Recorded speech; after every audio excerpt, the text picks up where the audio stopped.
This is Aaron. Aaron is an essay, but you aren't a very good essay, are you, Aaron? Well, luckily, I, the disembodied voice of Christopher Cotman, am here to help. First off, let's talk about what an essay is. Do you know what an essay is, Aaron? Well, the word essay is derived from the French word essayer, which means to attempt or try. Each new excursion of the essay, each new attempt, differs from the last and takes him into new country. The essay allows the writer freedom to write about anything and try new things. Essays can be long, short, or anywhere in between. Essays allow personality into the writing. Now that we know what an essay is, let's discuss why you were written. Do you know what your purpose is? That's okay, we'll help you pick one.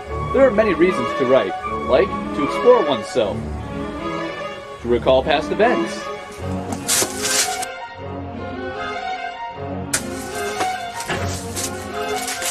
to get revenge, to face one's fears,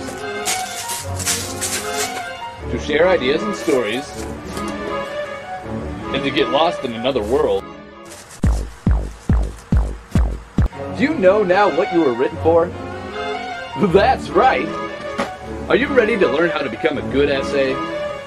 Well, that's too bad, because first you have to learn what doesn't make a good essay. You are full of obscure, long words that confuse the reader. You are too passive and need to be more active. Along with the long words, you have jargon that isn't clearly explained or doesn't fit your purpose. In a good essay, you have a clear purpose. As Claus would say, even the most carefully organized piece of prose would be a hollow bit of writing.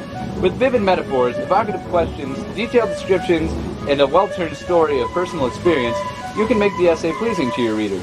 A good essay needs to be artful, original, and capture the magic of writing.